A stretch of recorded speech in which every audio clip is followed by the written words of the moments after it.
ചിരിയുടെ മത്സരവേദിയിൽ ഇതാ ചിരിയുടെ ഒരു മത്സരവേദി. Yes, everyone, we all have come together at the battlefield of laughter. അതെ, ഒരുപാട് ചിരിക്കുവാനും ഒരുപാട് സന്തോഷിക്കുവാനും ഇതാ വീണ്ടും നിങ്ങൾക്ക് മുന്നിൽ once upon a time version 2.0യുടെ ഒരു പുതുമയാർന്ന എപ്പിസോഡ് ഇതാ സമർപ്പിക്കുകയാണ്.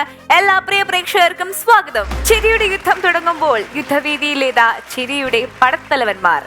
സ്വാഗതം ചെയ്യുന്നു ശ്രീ ഭീമൻ രഘു, നമ്മുടെ പ്രിയപ്പെട്ട അർജുനൻ ശ്രീ രമേശ് പിഷാരടി, അംഗം കുറിക്കുവാനായി ആദ്യം എത്തുന്നു അങ്കമാലിക്കാരനായ ജോസഫ്.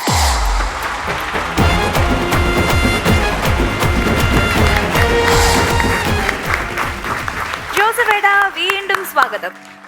കാണാൻ സാധിച്ചതിൽ ഒരുപാട് സന്തോഷം. നമ്മുടെ ഇന്നത്തെ ഗസ്റ്റ് രഘുചേട്ടനാണ്. ഇപ്പൊ എന്ത് ചെയ്യുന്നു? ഞാൻ കോപ്പറേറ്റീവ് ഡിപ്പാർട്ട്മെന്റിൽ വർക്ക് ചെയ്യുന്നു. Very good. എവിടെയാണ് സ്ഥലം? എറണാകുളത്താണോ? അങ്കമാലി. ഇവിടെ തന്നെ Ernakulam area. Okay, very good. Family, കുട്ടികൾ ഒരു കുട്ടി സാന്ദ്ര. വൈഫിന് ജോലി? വൈഫ് ടീച്ചറാണ്. അപ്പൊ രണ്ടുപേരും കൂടെ സമ്പാദിക്കുന്നുണ്ട്. മോളാണ്, വളർന്നു വരുമ്പോൾ കാശ് കല്യാണം കഴിപ്പിച്ച് അയക്കാനുള്ള വകുപ്പുകളൊക്കെ ഉണ്ടാക്കി ഇപ്പോഴേ വെക്കാം. Okay, all the best Joseph. Thank you Joseph ഏട്ടാ. അപ്പൊ നമുക്ക് പെർഫോമൻസിലേക്ക് കടക്കാം. റെഡി അല്ലേ? Okay. All the best. Hi, hello everybody, നമസ്കാരം. ഞാൻ ജോസഫ് അങ്കമാലി. ഞാൻ കഴിഞ്ഞ പ്രാവശ്യം വന്നതിന് ശേഷം വളരെയധികം നല്ല കമൻറ്റുകളൊക്കെയാണ് എനിക്ക് ഫേസ്ബുക്കിലൊക്കെ കിട്ടിയത്. അതിൻ്റെ രണ്ടാം ഭാഗമായിട്ടാണ് ഞാൻ വന്നിരിക്കുന്നത്. ബോയ്സ് സ്കൂളിൽ പഠിച്ചിരുന്ന ഞങ്ങൾക്ക് ആദ്യമായിട്ട് കോളേജിലേക്ക് അഡ്മിഷൻ കിട്ടുകയാണ്. ഞാൻ പഠിച്ചിരുന്ന സ്കൂളിൽ നിന്ന് 3 പേർക്കാണ് UC കോളേജിൽ ആലുവയിൽ അഡ്മിഷൻ കിട്ടിയത്. അങ്ങനെ 3 പേരോടുകൂടി ഞങ്ങൾ സജി, ജോയി, ജോസഫ് പോകുമ്പോൾ നാട്ടുകാർ പറഞ്ഞു 3 പേര് കൂടി ഒരു സ്ഥലത്തേക്ക് പോയാൽ മുങ്ങിപ്പോവാനാണ് സാധ്യത. അതുകൊണ്ട് നിങ്ങൾ ശ്രദ്ധിച്ച് പോകണം, സൂക്ഷിച്ച് നടക്കണം എന്നൊക്കെ പറഞ്ഞ് വിട്ടു. പിറ്റേ ദിവസം മുതൽ ഞങ്ങൾ സ്റ്റുഡൻസ് ബസ്സിൽ കൃത്യമായിട്ട് കോളേജിലേക്ക് പോകാൻ തുടങ്ങി. ഞങ്ങൾക്ക് കോളേജിനേക്കാൾ ഏറെ താല്പര്യം ഈ സ്റ്റുഡൻറ്റ് ബസ്സിനാണ്. കാരണം ഈ സ്റ്റുഡൻറ്റ് ബസ്സിൽ ബർഗർ തയ്യാറാക്കുന്ന പോലെ, അതായത് തക്കാളി, സവോള, അതുപോലെ തന്നെ ക്യാപ്സിക്കം, ക്യാബേജ്, അങ്ങനെ പല സാധനങ്ങൾ അരിഞ്ഞ് ബണ്ണിൽ വെച്ച് മയണൈസും പുരട്ടി തരുന്ന സാധനമുള്ള ഈ ബർഗർ, അതുപോലെ ഈ സ്റ്റുഡൻറ്റ് ബസ്സിലെ conductor saint Albert's, saint Paul's, saint Xavier's, UC, Maharaja's തുടങ്ങിയ കുട്ടികളെ എല്ലാം ഈ ബസ്സിൽ 50 പേര് കൊള്ളുന്ന KSRTC ബസ്സിൽ 150 പേരെങ്കിലും കയറും. ആ കണ്ടക്ടർ ഞങ്ങൾക്ക് വളരെ പ്രിയപ്പെട്ടനാണ്. ശരിക്കും ഒരു ഭീമൻ തന്നെയാണെന്ന് വേണമെങ്കിൽ പറയാം. കാരണം ഇത്രയും പേരെ ഒരു പ്രശ്നവും പരിഭവമോ കൂടാതെ മാനേജ് ചെയ്ത് ബസ് സുഖമായിട്ട് കൊണ്ടുപോകുന്നു. ഒരു ദിവസം മാത്രം 2 പേര് പുറത്ത് തൂങ്ങിക്കിടക്കുന്നു. കണ്ടക്ടർ നോക്കി കഴിയുമ്പോൾ എന്താ സാധാരണ അങ്ങനെ സംഭവിക്കാറില്ല, എല്ലാവരും വളരെ തിക്കായിട്ട് പാക്കായിട്ടൊന്നും ഇരിക്കാറ്. കണ്ടക്ടർ വന്ന് നോക്കിക്കഴിഞ്ഞപ്പോൾ ഒരു ഷെമ്മാശൻ എന്ന് പറഞ്ഞാൽ അച്ഛനാവാൻ പഠിക്കുന്ന അച്ഛൻ ഉണ്ടായിരുന്നു. ഈ അച്ഛൻ എന്ന് പറഞ്ഞു കഴിഞ്ഞാൽ ഇന്നസെൻ്റ് മണിച്ചിത്രത്താഴിൽ നിൽക്കണ പോലെ അടുക്കക്കൂടാതെ ഈ പെൺകുട്ടികളെ അങ്ങോട്ട് അടുപ്പിക്കുന്നില്ല. അച്ഛനിങ്ങനെ ബലം പിടിച്ച് നിൽക്കുകയാണ്. അങ്ങനെ നിൽക്കുന്നത് കൊണ്ട് ശരിക്ക് കുട്ടികൾക്ക് കയറി നിൽക്കാൻ പറ്റില്ല. കണ്ടക്ടർ ചിരിച്ചുകൊണ്ട് ഓടി വന്നിട്ട് എൻ്റെ കൂടെയുള്ള ജോയിനെ എണീപ്പിച്ചിട്ട് ആ അച്ഛനെ പിടിച്ച് അവിടെ ഇരുത്തി. എന്നിട്ട് ജോയിയോട് പറഞ്ഞു, നീ ആ പെണ്ണുങ്ങളുടെ ഇടയിലേക്ക് കയറി നിൽക്കടാ. ജോയിക്ക് ഇതിൽ പരം സന്തോഷം ജോയിക്ക് ജീവിതത്തിലില്ല.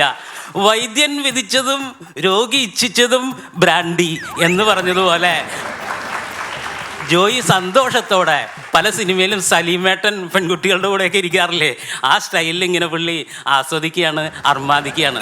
ഈ സമയത്താണ് നെടുമുടി വേണു ഞങ്ങളുടെ കോളേജിൽ വന്നൊരു പാട്ട് പാടിയത് എനിക്ക് ഓർമ്മ വന്നത്. 59 പെൺപക്ഷി, അതിൻ്റെ കൂടെ ഒരാൺപക്ഷി, ആൺപക്ഷിയും പെൺപക്ഷികളും പ്രേമം മൂത്ത് തമ്മിൽ കൊത്തിട്ടമൃതമൃതമൃതമൃതമൃതമൃതമൃതമൃതൈ.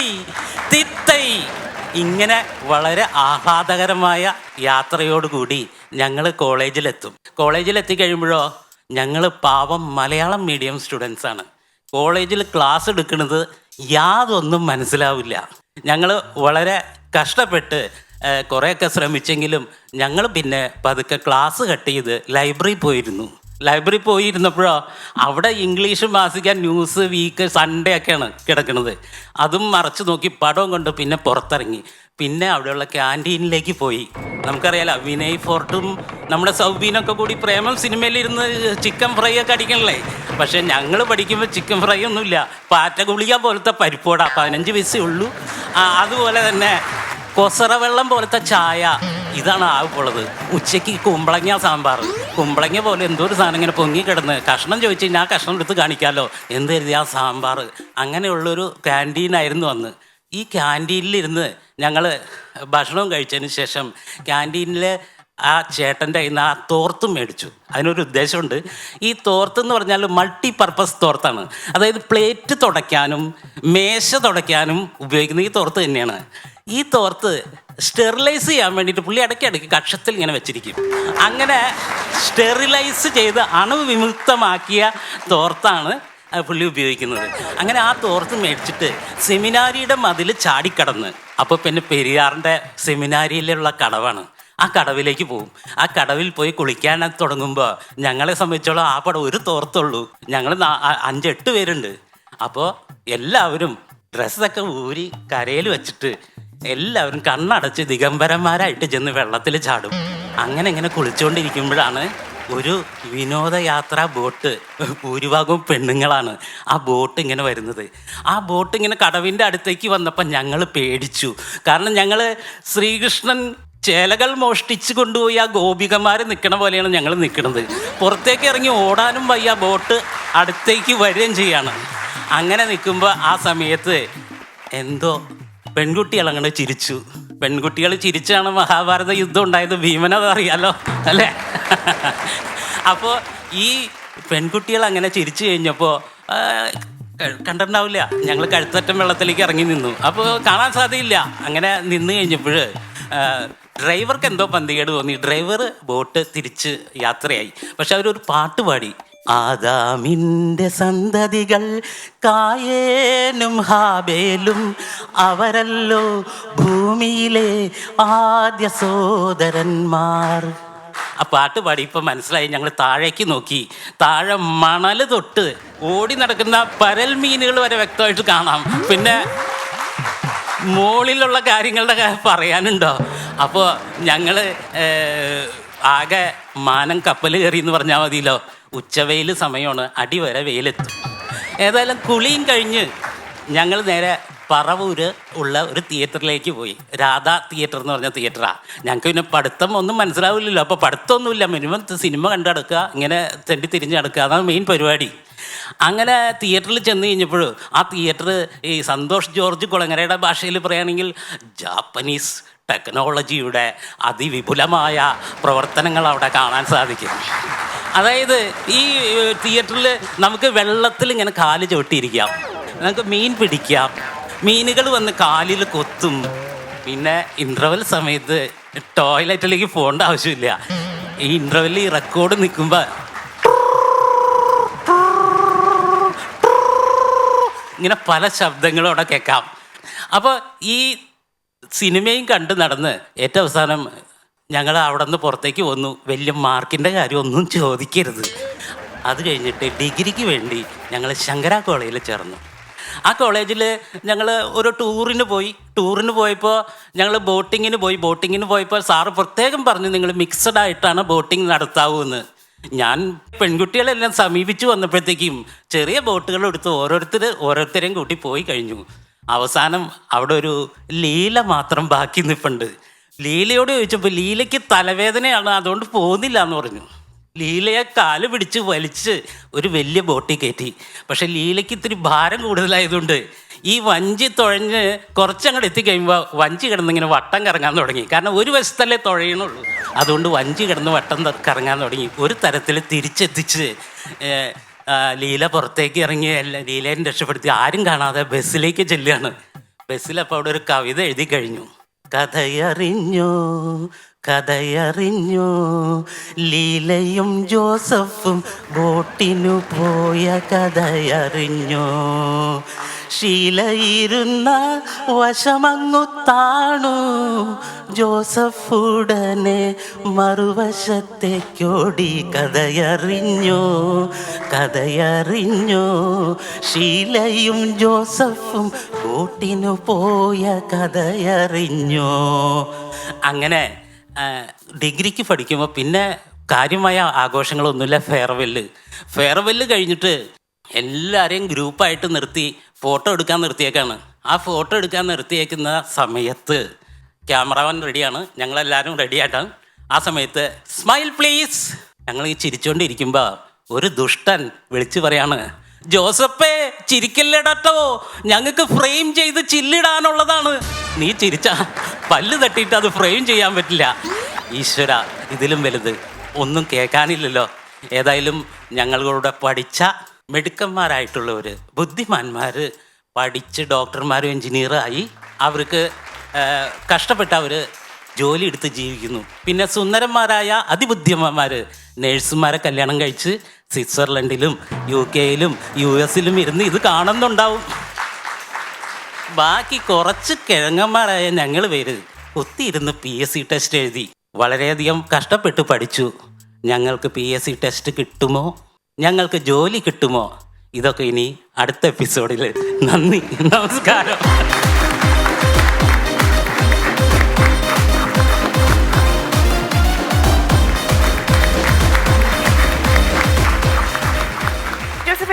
നല്ല രസികൻ പെർഫോമൻസ് ആയിരുന്നു.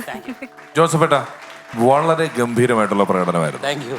അതിന്റെ ഒരു നമ്മളെന്താ പറയുന്നത്, കൺട്രോൾഡ് പെർഫോമൻസ് എന്ന് പറയും. ഇതിന്റെ ഒരു പെർഫോമൻസ് നടക്കുന്ന സമയത്ത് അതിന്റെ ഫുൾ കൺട്രോൾ പെർഫോമറുടെ കയ്യിലിരിക്കുക. ചില ആളുകളുണ്ട്, കയ്യടി കിട്ടുമ്പം അവര് പറഞ്ഞത് കൂടുതൽ പറയും, അല്ലെങ്കിൽ ആൾക്കാർ ശ്രദ്ധിക്കുന്നില്ലെങ്കിൽ ഇവരുടെ ഒച്ച കൂടും. ഒരു തമാശയ്ക്ക് വലിയ ചിരി കിട്ടിയാൽ അവരൊരു തരത്തിൽ, ചിരി കിട്ടിയില്ലെങ്കിൽ വേറൊരു തരത്തിൽ എന്നൊക്കെ പറയും. ഇത് അങ്ങനൊന്നുമല്ല. ഇതിന്റെ ഒരു ടോട്ടൽ ഡ്രൈവിങ്, ഈ ഒരു 5-6 മിനിറ്റ് സമയം ജോസഫേട്ടൻ പറഞ്ഞതിന്റെ അത്രയും ഫുൾ കൺട്രോൾഡ് ആയിട്ടുള്ള വളരെ കൃത്യമായിട്ടുള്ളൊരു വിളമ്പലായിരുന്നു. അതിന്റെ ക്ലൈമാക്സ് ഒക്കെ കൊണ്ടുവന്ന് എത്തിച്ചത് വളരെ രസമായിട്ട്. അതിന്റെ PSC കഴിഞ്ഞോ, ജോലി കിട്ടിയോ, ഇതൊക്കെ പിന്നെ അറിയാന്നൊക്കെ പറഞ്ഞതൊക്കെ വളരെ നന്നായിരുന്നു. അതിന്റെ മോഡുലേഷൻ ആണെങ്കിലും അതിനിടയിൽ കൃത്യമായി ചില പാട്ടുകൾ കൊണ്ട് പോസ്റ്റ് ചെയ്തതാണെങ്കിലും ഒരു കുറവും പറയാനില്ല. ഗംഭീരമാണ്. Thank you sir. ജോസഫേട്ടാ, എനിക്ക് ഇപ്പൊ അദ്ദേഹം പറഞ്ഞ അതേ പാനിൽ തന്നെ ഞാനും നിൽക്കുകയാണ്. പക്ഷേ എനിക്ക് അതിനകത്ത് 1-2 കാര്യങ്ങൾ ചോദിക്കാനുണ്ട്. ഈ ബസ്സിനകത്തുള്ള യാത്രയുണ്ടല്ലോ, അപ്പൊ ഈ പല കോളേജിലെ സ്റ്റുഡൻസ് എല്ലാം കൂടെ ഒരു ബർഗർ പരിപാടി, അതിനകത്ത് ജോസഫേട്ടൻ ഉണ്ടായിരുന്നോ? ഉണ്ടായിരുന്നു. ആ സമയത്ത് എന്തായിരുന്നു മനസ്സിലെ ഒരു വികാരം? അന്തരിന്ദ്രിയ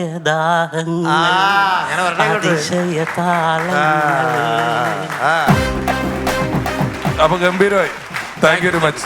മറ്റൊരു ഗംഭീര സ്റ്റാൻഡ് പെർഫോമൻസുമായിട്ട് എത്തുന്നു മധുലാൽ ഫ്രം കൊയിലാണ്ടി.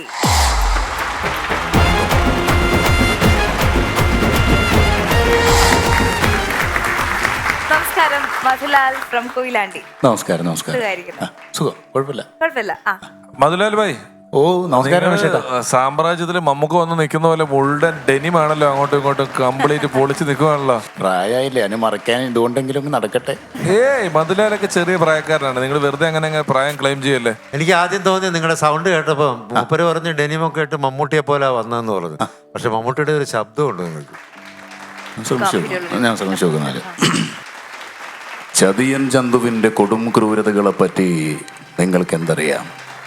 ഇരുമ്പാണി തട്ടി മുളയാണി വെച്ച് പൊൻകാരം കൊണ്ട് ചുരുക്കി വിളക്കാൻ കൊല്ലന് 16 പണം കൊടുത്തവൻ ചന്തു. മാറ്റച്ചുരുക്കി ചോദിച്ചപ്പോൾ മറന്നുപോയെന്ന് കളവ് പറഞ്ഞവൻ ചന്തു.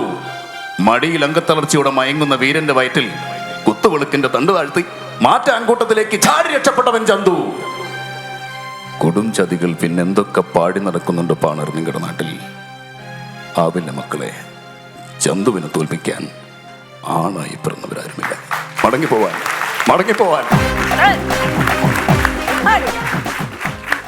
അപ്പൊ നമുക്ക് സ്റ്റാൻഡപ്പ് പെർഫോമൻസിലേക്ക് കിടക്കാം. ശ്രമമല്ല, പെർഫോമിംഗ് ഹിയർ. Okay, yes. നമസ്കാരം. നാണുവേട്ടൻ. ഇത് കേൾക്കുമ്പോൾ നിങ്ങൾ വിചാരിക്കുന്നുണ്ടാവും നാണം കുണിങ്ങിയ ഒരു ഏട്ടനാന്ന്. നാട്ടറാൻ പറഞ്ഞൊരു നാണമില്ലാത്ത കിളവൻ. 80-നോടടുത്ത് പ്രായമുണ്ട്. നാട്ടും പുറത്തുള്ള എല്ലാ പ്രശ്നങ്ങളിലും മൂപ്പര് പോയി ഇടപെടും. അവസാനം പോയി കലാശിക്ക് അബദ്ധത്തിലാണ്. എന്ത് പ്രശ്നം ഉണ്ടായാലും അത് മൂപ്പര് ഇടപെടും. എന്നിട്ട് ബിരിയാണിയിൽ തലനാറ് കുടുങ്ങിയ പോലെയാ. ഒരു ഉപകാരമായിട്ട് ഉണ്ടാകില്ല, വെറുതെ ചൊറഞ്ഞിങ്ങനെ കളിക്കും. ഇങ്ങനത്തെ ഒരാളാണ് ഈ നാണുവട്ടൻ. അബദ്ധങ്ങൾ മാത്രം വന്ന് പെടുന്നതുകൊണ്ട് നാട്ടിലെ ചെക്കന്മാര് മൂപ്പർക്ക് നല്ലൊരു പേരും ചാർത്തി കൊടുക്കും, അബദ്ധേഷ് കുമാർ. എവിടെ പോയാലും അബദ്ധങ്ങൾ മാത്രം. അപ്പൊ ഇയാളെ നാണുവട്ടന് പറ്റിയ 1-2 അബദ്ധങ്ങളാണ് ഞാൻ പറയാൻ പോകുന്നത്. നോക്കാം. ഒരു ദിവസവും നാണുവട്ടന്റെ പൊരേന്റെ തൊട്ടപ്പുറത്ത് മൂപ്പര് അയൽവാസിയാണ് കുഞ്ഞിരാമേട്ടൻ. കുഞ്ഞിരാമേട്ടൻ കാണാൻ നാണുവട്ടന്റെ വീണ്ടെടുത്തേക്ക് കയറിയിരുന്നു. ആണോ, നമുക്ക് 10-55 വയസ്സായില്ലേ, രാവിലെ ഒരു 10-12 കിലോമീറ്റർ നടക്കുന്നത് നല്ലതാ. ഇപ്പൊ ഈ ഷുഗറും പ്രഷറും ഒക്കെ ഉണ്ട്, അങ്ങ് കുറഞ്ഞു പോട്ടെ. അപ്പൊ നാണുവട്ടൻ ചോദിച്ച്, മെളത്തിരി ആളുണ്ടോ? അത് താഴത്തെ പറമ്പിലെ കുമാരനുണ്ട്, പിന്നെ പോത്തലാട്ട നാരായണനുണ്ട്. അപ്പൊ എത്ര ആൾക്കാരുണ്ട്? 10-25 ആൾക്കാരുണ്ടോ? എത്ര ആൾക്കാരുടെ നടക്കണോ? നമുക്കൊരു ടെമ്പോ ട്രാവലിൽ വിളിച്ചാൽ പോരെന്ന്. നാണേട്ടെ, ഇതാണ് മൂപ്പരൊരു അവസ്ഥ. മൂപ്പരെ മോളെ കല്യാണം പറയാൻ വേണ്ടിക്കൊണ്ട് ഒരു വീട്ടിലേക്ക് പോവാം. അപ്പൊ അങ്ങനെ സ്റ്റെപ്പ് കയറി മുറ്റത്തേക്ക് കയറണം. അപ്പൊ നോക്കുന്ന ആടുന്നുണ്ട്, ഒരു നായ് കുരയ്ക്കുന്ന ഒച്ച മൂപ്പര് കേൾക്കുന്നുണ്ട്. അപ്പം ചോദിച്ച്, നായ് കടിക്കോ? അപ്പൊ ഉള്ളുന്ന ശരീരമാരി മൂപ്പര് സ്റ്റെപ്പ് കയറി മുറ്റത്തെത്തി. പരുന്ത് കോഴിക്കുട്ടികളെ 5 നായര് നായ ഏടന്നാ ചാടി വീണെന്ന് കണ്ടില്ല, കാലിന്റെ ഞെരിയാണി കടിച്ച് പറിച്ചാഞ്ഞ് നേരെ എല്ലാവരും കൂടി എടുത്ത് ഓ ഹോയ് എന്ന് പറഞ്ഞ് മുടിക്കക്കുള്ളിലേക്ക് കൊണ്ടുപോകാം. അന്നേരം ഇയാൾ പുരയിൽ ഈ നായിനോട് കടികിട്ടിയ പുരയിലേക്ക് എന്നെ നോക്കിക്കുന്നു. അപ്പോൾ ആൾക്കാർ എന്താ നിങ്ങൾ നോക്കുന്നത്? കൊല്ലണം നായിന, ആ നായിനെ കൊല്ലണോ? എന്നേരം നായ അറിയാണ്ട് കടിച്ചല്ലെങ്കിലേ. നേരം മൂപ്പര് അറിയാ, അതല്ല, ആ കടിക്കൂല എന്ന് പറഞ്ഞ നായിനാ കൊല്ലണ്ടേന്ന്. കുഞ്ഞിരാമേട്ടൻ ഈ രാവിലെ നടക്കാൻ ക്ഷണിക്കാൻ പോയ കാരണങ്ങളുണ്ട് കുഞ്ഞിരാമേട്ടനും മൂപ്പരും തമ്മിൽ എന്തായി, ചെറിയൊരു ഒരസലായി. പിന്നെ ഇവർ രണ്ടാളും ഭയങ്കര ശത്രുതയാണ്. എവിടെ കണ്ടാലും ഇവർ തമ്മാമ നോക്കില്ല. ഒരു ദിവസം വയലിൽ മഴയൊക്കെ പെയ്തിട്ട് വെള്ളം ഇങ്ങനെ പൊങ്ങിക്കെടുക്കുക. വരമ്പ് മാത്രം ഇങ്ങനെ കാണാം, വരമ്പേ കാണുള്ളൂ വെള്ളം. അതിന്റെ മുകളിൽ കൂടി നടന്നു പോകാൻ പറ്റും. ഒരാക്കെ കഷ്ടിച്ച് നടന്നു പോവാം. കുഞ്ഞിരാമേട്ടനും വന്ന് നാണുവേട്ടനും വന്ന് തമ്മാമ കണ്ട് നാണുവേട്ടൻ കൊന്നാ വൈമാറി കൊടുക്കില്ല. കുഞ്ഞിരാമ ഇനി വൈമാറ്. മറ്റാൾ പറഞ്ഞു, നാണോ ഇഞ്ഞി മാറ്, ഇഞ്ഞി മാറ്, ഇഞ്ഞി മാറ്, ഇഞ്ഞി മാറ്, ഇഞ്ഞി മാറ്. ഇങ്ങനെ കളിക്കാൻ തല്ലാണ്ട് ആരും മാറുന്നില്ല. അവസാനം കുഞ്ഞിരാമേട്ടനോട് നാണുവേട്ടൻ പറഞ്ഞു, ഞാനേ നായ്ക്കൊക്കെ വൈമാറി കൊടുക്കലില്ല. ഉടൻ തന്നെ കുഞ്ഞിരാമേട്ടൻ വെള്ളത്തിൽ ഒരൊറ്റ ചാട്ടാ, ഞാൻ മാറിക്കൊടുക്കലുണ്ട് നായ് പോ. മൂപ്പര് പറ്റിയ വേറൊരു അബദ്ധം തന്നെ, അബദ്ധം നല്ല എന്ന് പറഞ്ഞിട്ട് ലോകോത്തര മണ്ടത്തരം എന്ന് വേണം പറയാൻ. നമ്മളെ നാട്ടിലൊക്കെ എന്തെങ്കിലും ചെറിയ പ്രശ്നം നമ്മൾ ഓടിച്ചെല്ലും. അല്ലെങ്കിൽ നമ്മളെ ഭാര്യ വീട്ടിൽ, ഇപ്പം ഞാൻ കല്യാണം കഴിച്ചിട്ടില്ല, പക്ഷേ കല്യാണം കഴിച്ച ആൾക്കാർ പറഞ്ഞതെന്ന് വെച്ചാൽ ഭാര്യ വീട്ടിൽ എത്ര വലിയ തമ്മാടിയാണെങ്കിലും ഭാര്യ വീട്ടിൽ ആ പ്രദേശത്തും എങ്ങനെയെങ്കിലും മാന്യനായി നിൽക്കാനുള്ള ശ്രമം നടത്തും. ഏതൊരാളും അങ്ങനെയാണ് ശ്രമം നടത്തും. മൂപ്പരെ ഭാര്യ വീട്ടിലേക്ക് ഇയാൾക്ക് പോയിക്കൂടാ. കാരണം എന്താണെന്നറിയോ? പകല് കുറുക്കൻ റോട്ടുമ്പോൾ കിഞ്ഞ മാരിയ കല്ലെടുത്ത് എറിഞ്ഞ് വായിപ്പിച്ചാലും. കാരണം ആയിട്ടാലും ഒരു തമ്മാടത്തിലാണ് മൂപ്പര് ചെയ്യും. കാരണം എന്താണെന്ന് വെച്ച് കഴിഞ്ഞാൽ വീടിൻ്റെ തൊട്ടപ്പുറത്ത്, ഭാര്യൻ്റെ വീടിൻ്റെ തൊട്ടപ്പുറത്ത് ഒരു കിണറുണ്ട്. മൂപ്പരിങ്ങനെ നടന്നു പോകുമ്പോൾ ആൾക്കാരുണ്ട്, എല്ലാവരും കിണറിലേക്ക് നോക്കി നിൽക്കുന്ന. കിണറിൻ്റെ ചുറ്റിലും ആൾക്കാർ. മൂപ്പര് ചാരോ കിണറ്റിൽ ചാടി ചെന്ന് നോക്കുന്ന സമയത്ത് എന്താ സ്ഥിതി? ഒരു 10-16 കോഴിക്കുട്ടികളുണ്ട് കിണറ്റിന് ചുറ്റിലും. കിണറ്റിലേക്ക് ഇട്ട് നോക്കുമ്പോൾ ഈറ്റികളെ തള്ള കിണറ്റിൽ പോയതാ. തള്ള കോഴി കിണറ്റിൽ വീണ് കിടക്കുക. ഇതിങ്ങനെ തൊഴിഞ്ഞ് കളിക്കുക, മരണക്കളി കളിച്ചിട്ട് കൊട്ട ഇട്ട് കൊടുക്കുന്നു, അതിൽ അരിമണി ഇട്ട് കൊടുക്കുന്നു. ഒരു കാരണവശാലും കോഴി കൊട്ടയെ കയറുന്നില്ല. അവസാനം നാണോട്ടെ, ഞങ്ങളൊക്കെ എന്ത് മനുഷ്യന്മാരോ. തല ഉണ്ടായിട്ട് കാര്യമല്ല, തലച്ചോറ് വേണോ? തലച്ചോറ് ഉണ്ടായിട്ടും കാര്യമല്ല, അത് പ്രവർത്തിക്കണോ? ആ കൊട്ട ഇങ്ങോട്ട് എടുക്കണം എന്നാണ്. കൊട്ട ഇങ്ങോട്ട് എടുത്ത് അപ്പോൾ എല്ലാവരും നോക്കി എന്താ ഇയാൾ പരിപാടി? ആ കോഴിക്കുട്ടികൾ 16 കയറ്റി, കോഴിക്കുട്ടികൾ 16 കൊട്ടയെ കയറ്റി. അപ്പോൾ ആൾ വെച്ചേക്ക് ഇതെന്താണ് ഇയാൾ പരിപാടി എന്ന് മനസ്സിലാകുന്നില്ലല്ലോ. കിണറ്റിലേക്ക് താത്തി കൊടുക്കണോ? മക്കളെ കണ്ടാൽ ഏത് തള്ളയാണോ ഈ കൊട്ടയെ കയറാത്ത? അമ്പ ഇതെന്താ ബുദ്ധി? കിണറ്റിലേക്ക് അത് കയറ് താണ് പോവുക. കിണറ്റിലേക്ക് എത്തിയപടി സംഭവിച്ച നേരെ ഓപ്പോസിറ്റാ. തള്ളേനെ കണ്ടാലും കോഴിക്കുട്ടികൾ മൊത്തം കിണറ്റിച്ചായി. ഈ 16 കോഴിക്കുട്ടികളെയും തള്ളക്കോയിനെയും കയറ്റി നിർത്തിയതിന് ശേഷം നാണുവേട്ടൻ പിന്നെ പുറലോകം കണ്ടത്. ഒരബദ്ധം ഇത്തോന്ന് പറ്റി നമ്മൾ എന്ത് ചെയ്യും? പിന്നെ അത് ചെയ്യാൻ ശ്രമിക്കുകയോ? ഇയാൾ ചെയ്ത വലിയൊരു വിവരക്കടം എന്താണെന്ന് വെച്ച് കഴിഞ്ഞാൽ അത് ഇപ്പം എന്നോട് തന്നെ ചിരിച്ചു. അതിൻ്റെ കാരണം എന്താ വെച്ചാൽ ഇതുമാതിരി തന്നെ മൂപ്പർ മോളെ കൊണ്ടുപോയി വീട്ടിൻ്റെ അടുത്ത് പോകുമ്പോൾ അതുപോലെ തന്നെ കിണറ്റ് ചുറ്റും ആൾക്കാർ നോക്കുമ്പോൾ എന്താ ഒരു എലിയുണ്ട് ഇങ്ങനെ കളിക്കുന്നത്, വെള്ളത്തിൽ വീണിട്ട് ഇങ്ങനെ കളിക്കുക. ആർക്കാർക്ക് ഇനി എടുക്കാൻ പേടി, കാരണം രോഗം എന്താ പ്ലാഗും മറ്റേ കാര്യമൊക്കെ പേടിച്ചിട്ട് മൂപ്പർ ആടെ കയറി ആളായി. പൂച്ച ഉണ്ടോ ഇവിടെ? ആണ്ട് കൊണ്ടുപോകാൻ നേർന്ന് പൂച്ചേനെ നേരെ കൊണ്ടുവന്ന് കിണറ്റിലേക്ക് കിട്ടുമ്പോഴും ഫസ്റ്റ് വീട്ടിൽ തന്നെ പൂച്ചേൻ്റെ മൂക്കിൽ വെള്ളം കയറിയിട്ട് പൂച്ചേൻ്റെ റിലേ പോയിക്ക് പൊന്തി ജീവശ്വാസത്തിന് വേണ്ടി പൂച്ച ശ്വാസം വലിക്കുക, കിണറ്റിലേക്ക് താണുക. അപ്പൊ മൂപ്പര് മേലേന്ന് ആണ്ടുപിടിക്ക് പൂച്ചേ, ആണ്ടുപിടി പിടിക്കിങ്ങോട്ട്. പൂച്ച ജീവൻ മരണ കളി കളിക്കുക കിണറ്റിന്ന്. 15 മിനിറ്റ് കഴിഞ്ഞപ്പോൾ പൂച്ച വെള്ളത്തിന്റെ മോള് പൊന്തി വന്നു. രണ്ടിനെയും കാണുമ്പോൾ പൂച്ച പതുക്കെ പൊന്തി വന്നു, വയറൊക്കെ വീർത്ത്. നേരെ നാണോട്ടം പറയുക, എലീനെ പിടിച്ചു മണിങ്ങി, ഇനി മലന്ന് കിടന്ന് നീന്തി തുടിക്കാനുള്ള പരിപാടിയാണ്. ചത്ത് പൊന്തിയതാ പാവം. ഇതുപോലെ ഒരു ദിവസം പണ്ടൊക്കെ ഈ ബസ്സിൽ യാത്ര ചെയ്യുന്ന സമയത്ത് ഈ 50 പൈസയൊക്കെ ബാക്കി അല്ലേ? 50 പൈസ ബാക്കിയില്ല. ചില വയസ്സന്മാർ വേണ്ട, നിങ്ങളൊക്കെ കേട്ടിട്ടുണ്ടാവും, വയസ്സന്മാർ ഏറ്റവും കൂടുതൽ കച്ചറ ഉണ്ടാക്കുക. അപ്പം ബസ്സിൻ്റെ അകത്ത് മൂപ്പര് നാണേട്ടൻ ഇങ്ങനെ യാത്ര ചെയ്യുന്ന മൂപ്പര് 50 പൈസ കണ്ടക്ടർ ബാക്കി കൊടുക്കാൻ. നാണേട്ടൻ്റെ സ്വഭാവം അല്ലേ, ഇങ്ങെന്താടാ മനസ്സിലാക്കി 50 പൈസ ബാക്കി തന്നെങ്കിൽ എൻ്റെ സ്വഭാവമാണ് മനസ്സിലാക്കി കൊണ്ടുപോടാ 50 പൈസ. കണ്ടക്ടർ അടുത്ത് സത്യം പറഞ്ഞാൽ 5 പൈസയല്ല ചില്ലറ, പിന്നെയല്ല 50 പൈസ കൊടുക്കുക. അല്ലേ ഏട്ടാ, എൻ്റെ അടുത്ത് ഇല്ലേറ്റ് അതൊന്നും എനിക്ക് പറഞ്ഞിട്ട് കേൾക്കേണ്ട, ഒരു 50 പൈസേൻ്റെ വില എനിക്ക് മനസ്സിലാക്കി, എനിക്ക് കിട്ടിയില്ല, ഞാൻ വെറുതെ വിടില്ലാന്ന്. ആ കാലഘട്ടങ്ങളിൽ പ്രൈവറ്റ് ബസ്സുകളൊക്കെ പോലീസ് സ്റ്റേഷന് മുമ്പ് കൂടെ പോകുന്ന സമയത്ത് കണ്ടക്ടർ ഓടി പോയിട്ട് സൈൻ ചെയ്ത് പേരും ബസ്സിന് നമ്പർ ഇതിൽ തിരിച്ച് ബസ് കയറും. ഈ കച്ചർ നടക്കുന്ന സമയത്താണ് ഇയാളുണ്ട് ഇറങ്ങി ഓടുന്നത്. നാനോട്ടം പുറത്തേക്ക് നോക്കുന്നതിന് കാണുന്ന എന്താ പോലീസ് സ്റ്റേഷൻ. ഇറങ്ങി ഓടിയില്ലേ കണ്ടക്ടർ വയ്യ തന്നെ, പോയി കാല് പിടിച്ച് 50 പൈസേൻ്റെ പ്രശ്നത്തിന് നിങ്ങൾ എൻ്റെ പേരിൽ കേസ് കൊടുക്കരുത് പ്ലീസ്. ഇത് കഴിഞ്ഞ് യാത്രയ്ക്ക് ഉറക്കം വരുന്നില്ല. എന്താ ഉറക്കം വരാത്ത? ഈ 50 പൈസേൻ്റെ ആലോചിച്ചിട്ട് മൂപ്പർക്ക് ഒരു ഐഡിയ, എനിക്ക് 50 പൈസ കിട്ടിയേ തരും, എൻ്റെ 50 പൈസ ഒരു കാരണവശാലും നഷ്ടപ്പെടില്ല. മൂപ്പര് 120 റുപ്യ കൊടുത്ത് ഓട്ടോറിക്ഷ വിളിച്ചിട്ട് കണ്ടക്ടർ വിട്ടു പോയിട്ട് 50 പൈസ വാങ്ങുന്നത്. അത്രയ്ക്ക് വിവരക്കേടാണ്, ഏറ്റവും വലിയൊരു വിവരക്കേട്. പിന്നെ വേറെ പ്രത്യേകത എന്നോട് പറയാൻ മറന്നു, ഇതാണ്. ഇതൊക്കെ ആണെങ്കിലും ഇയാളെ മുഖം അലൂമിനിയം പാത്രത്തിന് കുത്തിച്ചതിക്കുമായിരിക്കുക. ഇതാണ് ഇയാളെ ഫിഗർ. കയ്യിലിരിപ്പ് ശരിയിലായിട്ട് അവിടുന്ന് കിട്ടിയതാണോ ഇന്ന് എനിക്കറിയില്ല. എനിക്ക് തോന്നുന്നത് ഏകദേശം എവിടുന്നോ കയ്യിലിരിപ്പ് ശരിയിലായിട്ട് അങ്ങനെ ആളുകൾ കൊടുത്തൊരു അടയാളമാണ് മുഖം. അപ്പോൾ മൂപ്പരെ വീടിൻ്റെ തൊട്ടേ അപ്പുറത്ത് കുഞ്ഞിരാമേട്ടൻ്റെ വീട്ടിൽ മൂപ്പരൊന്ന് എത്തി നോക്കുന്ന സമയത്ത് എന്താ വെച്ചാൽ മൂപ്പരെ ഭാര്യയുണ്ട്. ചിക്കൻ അറുത്തിട്ട് പൊളിച്ച് കിഴുകി എല്ലാം സെറ്റാക്കുന്നു. അപ്പോൾ മൂപ്പര് ചിക്കൻ വിരുന്നാരൊക്കെ ഉണ്ടില്ലേ, കോയിനെ അറുത്ത് പൊളിച്ച് കഴിയുക, തേങ്ങ വറുത്തരച്ച് വെച്ചോ, നല്ല ടേസ്റ്റാന്ന്. കുഞ്ഞിരാമേട്ടൻ്റെ ഇളയ മോള് പ്രസവിച്ച് വന്നിട്ട് 3 ദിവസമായുള്ളൂ. ആ കുഞ്ഞനെ കുളിപ്പിക്കാനും കുഞ്ഞിരാമേട്ടൻ്റെ നാട്ടുകാരും വീട്ടുകാരും സർവത്ര ആൾക്കാർ ഓടിച്ചിട്ടടിയ വയലിൽ കൂടെയുള്ള ഓട്ടം. അന്നൊരു ഉപകാരം ഉണ്ടായി, ഇങ്ങനെയുള്ള മൂപ്പര മുഖം നേരെയായി കിട്ടി. ആൾക്കാർ കൂടിയില്ലേ, ഇതെന്താ പ്രശ്നം എന്നറിയണ്ടേ? ആൾക്കാരെല്ലാം കൂടിക്കുന്ന സമയത്ത് കുഞ്ഞിരാമേട്ടനുണ്ട് കംപ്ലീറ്റ് ആ ചാടിൻ്റെ വേർപ്പൊക്കെ തുടച്ച് വരുന്നു. പരോളിച്ച് എന്താ പ്രശ്നം? കുറെ കാലമായി വൈകുന്നേരമൊക്കെ നനക്കിയിട്ട് എന്ന് പറഞ്ഞ് കുഞ്ഞിരാമേട്ടൻ ഒറ്റ പോകാൻ. അന്നാണ് ഇയാളെ മുഖം നേരെയാകുകയും ചെയ്ത് രഘുവേട്ടൻ്റെ ശബ്ദം കുഞ്ഞിരാമേട്ടൻ പഠിക്കുകയും ചെയ്തു. ഇനി ഇതുപോലെയുള്ള വിവരക്കേട് കുഞ്ഞിരാമേട്ടൻ ഇനിയും ചെയ്യട്ടെ, ചിരിക്കാനുള്ള വക അദ്ദേഹത്തിനെ കൊണ്ട് ഉണ്ടാട്ടെ. പിന്നെ പ്രായമായ ആൾക്കാരെ അവഹേളിച്ച് പറഞ്ഞതല്ല. എന്തായാലും തമാശകളുടെ ഏറ്റവും വലിയ ഉറവിടം എന്ന് പറഞ്ഞാൽ ചിലപ്പം അധികവും അനുഭവങ്ങൾ കൂടുതൽ അവർക്കുള്ളതുകൊണ്ട് നല്ല തമാശകൾ ഒന്ന് കിട്ടും. ഇനിയും അവരെ പറ്റി പറയാൻ, തമാശകൾ ഉണ്ടാവാൻ നാണുവേട്ടൻ ഇനിയും കുറേ നാൾ ദീർഘായുസ്സോടുകൂടി ജീവിക്കട്ടെ എന്ന് പ്രാർത്ഥിച്ചുകൊണ്ട് തൽക്കാലം അവസാനിപ്പിക്കുന്നു. നമസ്കാരം.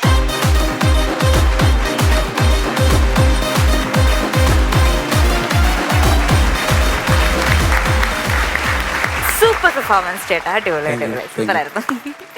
രഘുവേട്ടാ, ഞാൻ വളരെ ഇരുന്ന് കേൾക്കുകയായിരുന്നു. നല്ല മനോഹരമായിരുന്നു. ഇത് എവിടെ നിന്ന് കിട്ടി കുഞ്ഞ്? ഇതൊക്കെ ജീവിച്ചിരിക്കുന്ന ആൾക്കാരാണ്. ആളുണ്ട്, ആളിപ്പോഴും ഉണ്ട്. ആ, മനോഹരമായിരുന്നു. ഓരോ ഇതിലുള്ള പെർഫോമൻസും ആ പൂച്ചയുടെ കാര്യങ്ങളും ആ കോഴിക്കുഞ്ഞിൻ്റെ കാര്യങ്ങളും ഇതൊക്കെ ഒരു വില്ലേജ് അറ്റ്മോസ്ഫിയർ അല്ലെങ്കിൽ ഒരു വില്ലേജ് പഞ്ചായത്തിലൊക്കെ നടക്കുന്ന ഓരോ സംഭവങ്ങളാണ്. അതെ അതെ. അതുപോലെ നിങ്ങൾ പതിവ് പോലെ വളരെ ഗംഭീരമായിട്ടുള്ള പ്രകടനമാണ്. അതിൽ ഓരോ കഥകളും ഒരു കഥയും ക്ലൈമാക്സും ഒക്കെ നമുക്ക് കിട്ടിക്കഴിഞ്ഞാൽ ഈ കഥ അവതരിപ്പിച്ച് തീർക്കുന്നതിനൊരു സമയനിഷ്ഠയുണ്ട്. അതിൽ കൂടുതൽ ആ കഥ നീണ്ട കുഴപ്പമാണ്, അതിൽ ചുരുങ്ങിയാൽ കുഴപ്പമാണ്. ആ ഒരു പർട്ടിക്കുലർ കഥ പറയാൻ ആവശ്യമായ സമയം എന്നൊന്നുണ്ട്. കൃത്യം ആ സമയം എടുത്തുകൊണ്ട് അതിനാവശ്യമായ വാക്കുകൾ മാത്രം ഉപയോഗിച്ചുകൊണ്ട് വളരെ രസമായിട്ടാണ് കഥ പറഞ്ഞത്. ഗംഭീരമായിരുന്നു കേട്ടോ മുതലാലേ. ഓക്കെ, അപ്പോ നല്ല ഗംഭീര പെർഫോമൻസ് ആയിരുന്നു. നല്ല അഭിപ്രായങ്ങളാണ് പറഞ്ഞത്. വീണ്ടും വരാ ഈ വേദിയിൽ. ഒരുപാട് സന്തോഷം ഇപ്പം എത്തിയതിലും പെർഫോം ചെയ്തതിലും. Okay, thank you. രമേശേട്ടാ, ഇന്ന് നമ്മുടെ ഷോയില് കുറച്ച് നല്ല സുന്ദരികളും സുന്ദരന്മാരും എത്തിയിട്ടുണ്ട്. അവരെത്തിയിരിക്കുന്നത് ഏത് കോളേജിൽ നിന്നാണ്? IMS Cochin. IMS Cochin. Very good, thank you. IMS Cochin ഏത് കോഴ്സുകളാണ്, ഏതൊക്കെ കോഴ്സുകളാണ് ഉള്ളത്? Oil and gas and logistics and digital marketing. Okay, അപ്പൊ നിങ്ങൾ ഏത് വർഷ വിദ്യാർത്ഥികളാണ്? ഇത് first year batch. First year batch. Okay, എന്താ പോരാ, എന്ത് പോരുന്നത്? ഇങ്ങനെയല്ല ആങ്കർ നടത്തുന്നത്. പോരാ, സ്റ്റാമിന ഇല്ല. നല്ല ചൊറുക്കോട് കൂടി വേണം പിള്ളേരോട് സംസാരിക്കാൻ. ഏത് കോളേജിലാണ് പഠിക്കുന്നത്? അത്ര കണ്ടോ അവിടെ ഇട്ട് കൊടുത്തപ്പോ ഇങ്ങോട്ട് തിരിച്ചു കിട്ടിയത് കണ്ടോ? ഇങ്ങനെയാണോ അതെ, എന്റെ പറയട്ടെ, എന്റെ ആങ്കറിംഗിൽ എനർജി ഇല്ലെങ്കിൽ അത് എന്റെ ഷോ ഡയറക്ടർ ഹരിയേട്ടൻ പറയും. അത് പറയാനുള്ള എനർജി ഡയറക്ടർക്കും ഇല്ല. ഇതെല്ലാ കാര്യവും ഞാൻ തന്നെ നോക്കണമെന്ന് പറഞ്ഞു കഴിഞ്ഞാൽ ഒരാളുടെ എനർജി കൊണ്ട് മാത്രം സാധിക്കുമോ? അയ്യോ, ഇതൊക്കെ നോക്കാൻ ഞാനൊക്കെ ഇവിടെ ഉണ്ട്. അയ്യാ, ഇങ്ങനെയാണോ എനർജിയിൽ പറയുന്നത്? ഹലോ, ഇതൊക്കെ നോക്കാൻ ഞങ്ങളുണ്ട്. അത്ര സംഭവം തന്നെ അവിടെ. അല്ലാതെ വെറുതെ അവിടെ ഇങ്ങനെ പറയരുത്. നമ്മുടെ പ്രോഗ്രാം നല്ല എനർജറ്റിക് ആയിട്ട് പോണെങ്കിൽ എനർജി ഉണ്ടാകണം. മനസ്സിലായി? രഘുചേട്ടന് അത്യാവശ്യം എനർജി ഉണ്ട്. അല്ല എനർജി എന്ന് പറഞ്ഞിട്ട് ഞാനൊരുത്തന്നെ ഇവിടെ ഇരിപ്പുണ്ട്. അതെ, ഞാൻ അല്ല ഇവിടെ വന്നിട്ട് അത് അങ്ങനെയല്ല, ഡയറക്ടർക്ക് കഴിവില്ല മറ്റേ കഴിവില്ലെന്ന് പറഞ്ഞാണല്ലോ ഉള്ള കാര്യം ഞാൻ പറഞ്ഞ എനർജി ഞാൻ ഉണ്ടാക്കി കാണിച്ചു തരാം. അല്ല അത് അവിടെ പോയിട്ട് അവിടെ കൂടുതലാവും. ഇവിടെ എനർജി കുറക്കണം, അവിടെ കൂട്ടണം. അതാണ് എല്ലാവർക്കും എനർജി ഉണ്ട്. ഇരുന്നോ ആ ഇരുന്നോ ആ ആ ഇരി ഇരി. വിശാരി, ഞാനൊരു കാര്യം പറയട്ടെ. ഈ എനർജി നമുക്ക് എവിടെ നിന്നാണ് കിട്ടുന്നത്? എനർജി നമ്മൾ കഴിക്കുന്ന ഭക്ഷണത്തിൽ നിന്നും. ചേട്ടാ, സത്യമല്ലേ? അതെ. സത്യമല്ലേ? നമ്മളപ്പോൾ അത് കിട്ടുന്ന ഭക്ഷണമല്ലേ കഴിക്കേണ്ടത്? അതല്ലേ നമ്മൾ എന്തൊക്കെയാണ് കഴിക്കണം? എന്താണ് കഴിക്കുന്നത്? ഞാൻ എന്താ കഴിച്ചത് രാവിലെ? ഞാൻ ചപ്പാത്തി, ഫ്രൂട്ട്സ്, മിൽക്ക്, മുട്ട കഴിച്ചു. ഇതൊക്കെ കഴിച്ചിട്ടാണ് പറയണത്. പക്ഷെ പോരാ, അതൊന്നും പോരാ. സംകൃതാഹാരം, സമീകൃതാഹാരം, ആ പറഞ്ഞ സാധനം എല്ലാം കൂടി ചേർന്നുള്ള ആഹാരമാണ് നമ്മൾ കഴിക്കേണ്ടത്. ബാലൻസ്ഡ് ഡയറ്റ് അല്ലേ? ബാലൻസ്ഡ് ഡയറ്റ് അല്ലേ? വിശാലി, ബാലൻസ്ഡ് ഡയറ്റിൽ എന്തൊക്കെ വേണം? Calcium, minerals, carbohydrates, okay, protein, vitamin, vitamin C, A, B, C, D എല്ലാം ഉണ്ട്. മനസ്സിലായില്ലേ? അതെല്ലാം കൂടി നമ്മൾ കഴിക്കണം. എന്നാണ് സമീകൃത ആഹാരമാകുള്ളൂ. അത് നമ്മൾ കഴിക്കുന്നുണ്ടെന്നാണ് ഇപ്പൊ നമ്മുടെ വിശ്വാസം. അപ്പൊ നമ്മുടെ ഭക്ഷണ ഇരിക്കണണ്ട ഇങ്ങനെയൊന്നും അല്ല. ഇതൊക്കെ ദുരിതാശ്വാസ ക്യാമ്പിൽ ഇരിക്കുന്ന ആൾക്കാരെ പോലെ ഇരിക്കണം. നല്ല എനർജിക്കായിട്ട് അടിച്ച് കയറ്റാൻ കണ്ടു അല്ലേ? അതെ. അപ്പൊ നമ്മുടെ ആഹാര രീതി മാറ്റണം. നമ്മുടെ ഇപ്പോഴത്തെ നിലവിലുള്ള ആഹാര രീതി മാറ്റണം. അപ്പൊ രാവിലെ എന്ത് കഴിക്കണം? അത് പറഞ്ഞ് പഠിപ്പിക്കാൻ വേണ്ടി ഞാനൊരു ഇലക്ട്രീഷ്യനെ കൊണ്ടുവന്നു. ഡയറ്റീഷ്യൻ വന്ന് നിങ്ങൾക്കൊരു ക്ലാസ് എടുക്കും. അദ്ദേഹം പറയുന്ന ഭക്ഷണം കഴിച്ചാൽ നമ്മുടെ ഈ പ്രോഗ്രാം എനർജറ്റിക് ആയിട്ട് പോകും. കാര്യം സത്യസന്ധമായിട്ട് പറയുന്നു. പിഷാടി ഇപ്പൊ പറയുന്ന കൗണ്ടറുകൾക്ക് കുറവാണ്. ഇത് കൗണ്ടർ കുറവാണ്, അതാ പറച്ചിൽ കുറവാണ്. പറയുന്ന സംസാരത്തിൽ കൗണ്ടർ എനർജി ഇല്ലാത്തതുകൊണ്ടല്ലേ കൗണ്ടർ പറഞ്ഞത്? അതാണ് രഘു സാറേ ഞാൻ പറഞ്ഞത്. അത് പഠിപ്പിക്കാനുള്ള ഒരാളെ എത്തിച്ചിട്ടുണ്ട്. എനിക്ക് തോന്നണ ബുദ്ധിഹമായിരിക്കും. പോരെ ഞാൻ പിഷാട്ടിനെ പറഞ്ഞു പറ്റിച്ചിട്ടുണ്ട്. അല്ല പറഞ്ഞ് സമ്മതിപ്പിച്ചിട്ടുണ്ട്. ക്ലാസ് എടുക്കാൻ പോകുന്നോ? അതെ.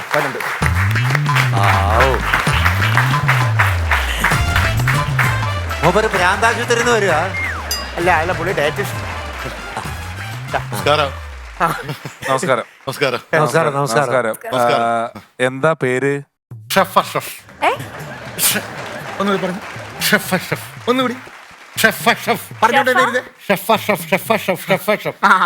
നല്ല കാറ്റ്. അങ്ങനെ എന്റെ ചിലവ് കാറ്റുകളാണ്. ഇത് കഴിച്ചോ? എന്താ പിന്നെ ഷെഫ് എന്ന് പറഞ്ഞു. ഷെഫ് ആയിരുന്നോ പണ്ടേ? ഞാൻ ഷെഫായിരുന്നു. പെട്ടെന്ന് കളം മാറ്റി ഞാൻ ഡയറ്റീഷ്യനിലേക്ക് മാറി. എന്ത് പറ്റി? അതായത് ഈ ഷെഫ് ആവുമ്പോൾ ഒരുപാട് ഭക്ഷണം ഉണ്ടാക്കണം. ഈ ഡയറ്റീഷ്യൻ ആവുമ്പോൾ ആളുകൾ എൻ്റെ അടുത്ത് വന്നത് ഭക്ഷണം കുറയ്ക്കാൻ വേണ്ടിയിട്ടുള്ള, അപ്പൊ കുറച്ച് ഭക്ഷണം ഉണ്ടാക്കിയാൽ മതി. അതായത് കളം മാറ്റി പിടിച്ചു.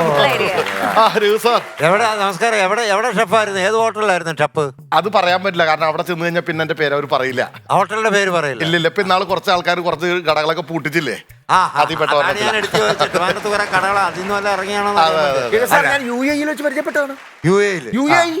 എന്താണ് നിങ്ങളുടെ പ്രത്യേകതകൾ? അതായത് എന്റെ പ്രത്യേകത എന്ന് പറഞ്ഞാൽ ഞാനത് പറഞ്ഞുതരാം. അതായത് നമ്മൾ ആവശ്യമില്ലാതെ, കുട്ടിയായാലും അങ്കിളായാലും രഘുസാറായാലും അതുപോലെ തന്നെ പിഷാരടി ആണെങ്കിലും ആവശ്യമില്ലാതെ ഭക്ഷണം കഴിക്കും. ആവശ്യത്തിനേ കഴിക്കാവൂ. ആവശ്യമില്ലാതെ ഭക്ഷണം കഴിച്ചാൽ എന്തായിരിക്കും അവസ്ഥ? ആവശ്യമില്ലാതെ ഭക്ഷണം കഴിച്ചാലുള്ള അവസ്ഥ ഞാൻ പറഞ്ഞുതരാം. ഇപ്പൊ ഈ സാധനം കഴിക്കുകയാണെങ്കിൽ, ഇപ്പൊ എന്റെ ക്ലാസ്സുകൾ കേട്ട് നിങ്ങൾ ഞാൻ പറയുന്ന രീതിയിൽ ഭക്ഷണം കഴിക്കുകയാണെങ്കിൽ നിങ്ങൾക്ക് വയറുണ്ടാവില്ല. മനസ്സിലായോ? ഒരു മനുഷ്യന്റെ സൗന്ദര്യം ഇരിക്കുന്നത് ശരീരത്തിലാണ്, മുഖത്തല്ല. അപ്പോ വയറാണ് നമ്മുടെ ശരീരത്തിന്റെ സൗന്ദര്യത്തിന്റെ ഏക ലക്ഷ്യം. ഞാൻ പറയുന്ന രീതിയിൽ കഴിച്ചാൽ നിങ്ങൾക്ക് ഒരിക്കലും കുടവയറുണ്ടാവില്ല. അതാണ് എന്റെ ഏറ്റവും വലിയ പ്രത്യേകത. മനസ്സിലായി? പിന്നെ എന്റെ ഭക്ഷണത്തിന്റെ പ്രത്യേകത എന്താന്ന് വെച്ചാൽ ഇലകളാണ് എന്റെ ഭക്ഷണത്തിൽ അധികവും. ഇലയിൽ എന്തുണ്ട്? ഇലയിൽ പുഴു. ഓട്ടിയിട്ടില്ല. അത് മമ്മൂട്ടിയുടെ പുഴു. ജയറാമിന് ആനയുണ്ടെന്ന് കേട്ടിട്ടുണ്ട്. മമ്മൂട്ടിക്ക് പുഴു ഉണ്ടോ? വളർത്തുന്നുണ്ടോ പുള്ളി? അതെനിക്കറിയില്ല. ഇങ്ങനെ കേട്ട് ഇടയ്ക്ക് കയറി സംസാരിക്കില്ല ക്ലാസ്സിൽ. ഇല്ല. ഇതെന്ത് ചെയ്യണം? അത് കഴിച്ചില്ലേ? ഇല്ല, കഴിച്ചിട്ടില്ല. കഴിച്ചോളൂ. രീതി പറയൂ. ഇത് എങ്ങനെയാണ്? വെറുതെ അങ്ങോട്ട് കഴിച്ചാൽ മതി. കഴിച്ചു കഴിഞ്ഞാൽ എനർജി കൂടും. തുള്ളി ചാടും, ആടും, പാട്ടും. വേറെ ഒന്നും കഴിക്കണ്ട. പിന്നെ ഒരു ദിവസത്തേക്ക് വേറെ ഒന്നും കഴിക്കണ്ട. അപ്പൊ എന്റെ ഇലകളുടെ പ്രത്യേകത ഞാൻ പറഞ്ഞുതരാം. എന്റെ ഹോട്ടലിൽ, ഞാൻ നടത്തിക്കൊണ്ടിരുന്ന ഹോട്ടലിൽ രാവിലെ നമ്മൾ എങ്ങനെ കണ്ടോ കണ്ടോ സംഭവം നോക്കി കേട്ടോ. അടിപൊളി അടിപൊളി അടിപൊളി. കിടന്ന് കളിച്ചിട്ട് ഒരു സ്റ്റാർട്ടപ്പ് കോമഡി പറയട്ടെ. ഞാനൊരു startup comedy പറയട്ടെ. ഞാൻ ഈ പരിപാടി ഡയറക്റ്റ് ചെയ്യട്ടെ. കൊള്ളാം, നല്ല ജ്യൂസ്. ഇതൊന്ന് പറഞ്ഞു. നമ്മൾ സാധാരണ രാവിലെ എഴുന്നേറ്റ് ഒരു ചായ കഴിക്കും. നമ്മൾ സാധാരണ ചായ കഴിക്കും സ്റ്റീൽ ഗ്ലാസ്സിൽ അല്ലെങ്കിൽ ഒരു കപ്പിലാണ് കഴിക്കുന്നത്. പക്ഷെ എന്റെ ഡയറ്റ് അനുസരിച്ച് ഞാൻ ചായ ഇലയിലാണ് കൊടുക്കുക. ചായ ഇലയിൽ കൊടുക്കും. തിളച്ച ചായ നേരെ ഇലയിൽ ഒഴിക്കുമ്പോ ഇലയൊന്ന് വാടും. അപ്പൊ വാട്ടച്ചായ ആകൂല. അയ്യേ, അതല്ല. ഇല വാടുമ്പോ ഇലയിലെ കാൽസ്യം ചായയിൽ കൂടി നമ്മുടെ ശരീരത്തിനകത്ത് കയറുന്നു. അപ്പൊ ചായയുടെ എനർജിയും ഇലയുടെ കാൽസ്യത്തിന്റെ എനർജിയും നമ്മുടെ ശരീരത്തിൽ കയറുമ്പോ നമ്മുടെ ശരീരത്തിന് ഏറ്റവും കൂടുതൽ എനർജി കിട്ടുന്നു. മനസ്സിലായോ? അതാണ് വെറുതെ പുട്ടും കടലയും മുട്ട അടിച്ച് കയറ്റിട്ട് കാര്യമില്ല. അപ്പൊ എന്റെ ഡയറ്റിന് പ്രത്യേകം എല്ലാം ഇലയിൽ. ഇലച്ചായ, ഇലച്ചായ, ഇലയിലൂണ്, ഇലയിലാണ് മീൻ പൊള്ളിക്കുന്നത്, ഇലയിൽ രാത്രി കടി, ഇലയിൽ രാത്രി അത്താഴം.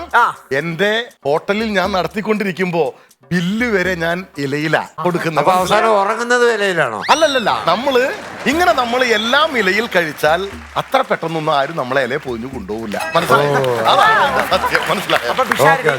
ഇനി നാളെ മുതൽ വേണ്ട, ഇന്ന് മുതൽ അല്ലെങ്കിൽ ഇനി മുതൽ നമ്മുടെ ഷെഫ് അഷ്റഫ് പറഞ്ഞ പോലെ ആയിരിക്കും ഞങ്ങളുടെ ഭക്ഷണം. ഷെഫ് അഷ്റഫ് എന്ന് പറയുമ്പോ കാറ്റ് മാത്രമേ ഉണ്ടായുള്ളൂ. ഇത് ചാറ്റൽ മഴ വരെ വന്നല്ല.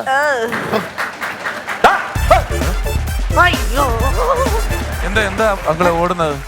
എന്തിനാ അങ്ങള് ഓടുന്നത്? പല കേസുണ്ട്, ആരൊക്കെ വന്നാന്ന് അറിയില്ല.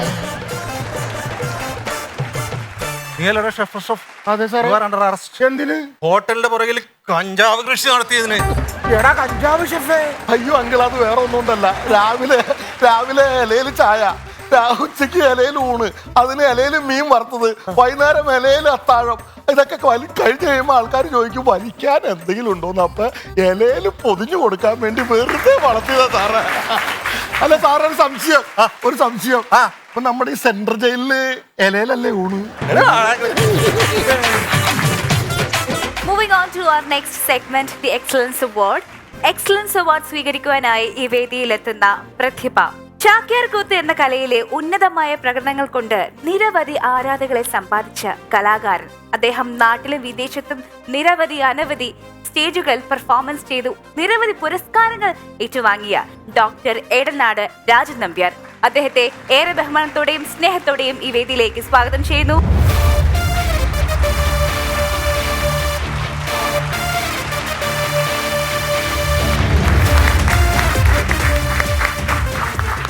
സ്വാഗതം ഡോക്ടർ എടനാട് രാജൻ നമ്പ്യാർ. അദ്ദേഹം അറിയപ്പെടുന്നത് തന്നെ ചാക്യാർ കൂത്തിന്റെ കുലപതി എന്നാണ്. അദ്ദേഹത്തിന് ലഭിക്കാത്ത പുരസ്കാരങ്ങളില്ല, അദ്ദേഹം പോയിട്ടില്ലാത്ത വേദികളില്ല. നാഷണൽ ആൻഡ് ഇന്റർനാഷണൽ സ്റ്റേജസ്, അങ്ങനെ എത്രത്തോളം സ്റ്റേജസിൽ? 10,000 സ്റ്റേജസിൽ പെർഫോം ചെയ്തിട്ടുണ്ട്.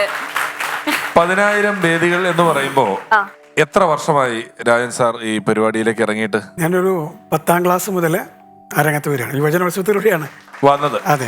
അരങ്ങത്തോട്ടപ്പോ എങ്ങനെ ഒരു 10, 35, 40 വർഷം എന്ന് ഏകദേശം പറയാം അല്ലെ? പോരെങ്കിലേ ഉള്ളൂ. ഹാസ്യം അവതരിപ്പിക്കുന്നതിന് വേണ്ടി മാത്രമായിട്ടുള്ളൊരു കലാരൂപങ്ങളുടെ പേരന്വേഷിച്ച് ചെന്നാൽ അത് ചാക്യാർ കൂത്തിലേക്കും ഓട്ടൻതുള്ളലിലേക്കും ഒക്കെയാണ് എത്തിച്ചേരുക. അത് ഒരു കാലഘട്ടം മുഴുവൻ ഇപ്പോഴും എല്ലാം ഒരുപാട് ആരാധകരുള്ള, പ്രേക്ഷകരുള്ള ഒരു കലാരൂപമായി തുടരുന്നു. ഇതിലെല്ലാം ഗംഭീരമായ പ്രകടനങ്ങൾ കാഴ്ചവെക്കുകയും ലോകമെമ്പാടും മലയാളികളുള്ള സ്ഥലങ്ങളിലെല്ലാം പോവുകയും പെർഫോം ചെയ്യുകയും. എനിക്ക് അറിയുന്നത് രാജൻ സാർ അതിൽ PhD എടുത്തിട്ടുണ്ടെന്നുള്ളതല്ലേ? തീർച്ചയായും. അതെ, PhD എന്തിലായിരുന്നു? ഹാസ്യരസത്തിന്റെ അഭിനയം കൂത്തിലും കൂടിയാട്ടത്തിലും എന്ന വിഷയത്തിലാണ് PhD. മറ്റ് പുരസ്കാരങ്ങൾ എന്തൊക്കെയായിരുന്നു രാജേട്ട കിട്ടിയിട്ടുള്ളത്? മഹാഭാരതത്തിലെ കർണനെ ചാക്യാർ കൂത്തിലൂടെ അവതരിപ്പിച്ച് ഇന്റർനാഷണൽ ബുക്ക് ഫെയറിൽ നിന്ന് ചാക്യാർ കൂത്തിലെ കർണൻ എന്നൊരു പുരസ്കാരം, ഭൂതവിദൂഷരത്നം, മാധവജി പുരസ്കാരം, ഗുരുവായൂരപ്പൻ മെഡൽ, ഹൈദരാബാദ് മൈത്രി അവാർഡ്, നാട്യശ്രീ പുരസ്കാരം, ശ്രീകൃഷ്ണൻ ഗുരുവായൂരപ്പന്റെ മെഡൽ, അങ്ങനെ ഒട്ടനവധി ഒരുപാട് പുരസ്കാരങ്ങൾ. എൻ്റെ ക്യാൻവാസ് എന്ന് പറയുന്നത് ചാക്യാർ കൂത്താണ്. അപ്പം നമ്മൾ എന്ത് കണ്ടാലും അതിനെ എങ്ങനെ ചാക്യാർ കൂത്തിലേക്ക് കൊണ്ടുവരാൻ പറ്റും എന്നുള്ളൊരു ചിന്തയാണ്. അപ്പോൾ ഫ്രെയിം ഓൾറെഡി ഓക്കെയാണ് ചാക്യാർ കൂത്തിൻ്റെ. ഈ കൂത്തിനെ പറ്റി പറയുമ്പോൾ പറയും ചാക്യാർ ഇങ്ങനെ നടക്കണ കണ്ടാൽ പർവ്വതമാണോ അതോ ചാക്യാരാണോ വരണേ സംശയം തോന്നുക. കാരണം വഴിയിൽ എന്ത് കണ്ടാലും അതൊക്കെ പെറുക്കി ബാഗിലിടും.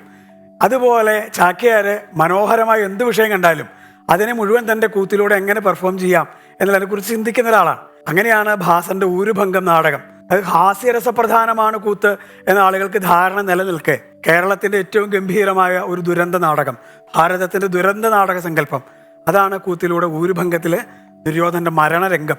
അതുപോലെ അതെ, കർണൻ, രാധാമാധവം, ശ്രീശങ്കര ചരിതം, സ്വാമി വിവേകാനന്ദൻ, അങ്ങനെ ഒരുപാട് കഥകളെ കൂത്തിന്റെ ആ ഒരു ക്യാൻവാസിലേക്ക് നോവലും ഒക്കെ തന്നെ കൊണ്ടുവന്നിട്ടുണ്ട്.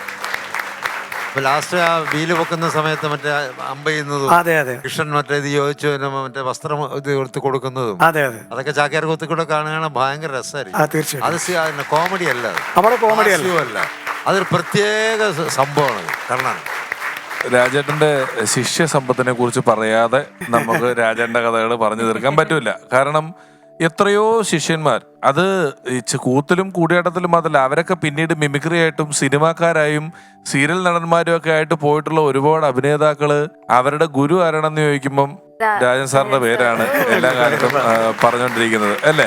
ഇപ്പം അത്തരത്തിലുള്ള അധ്യയന പരിപാടികളൊക്കെ ഉണ്ടോ? ക്ലാസ്സുകളുണ്ട്, അത്യാവശ്യം ക്ലാസ്സുകളുണ്ട്.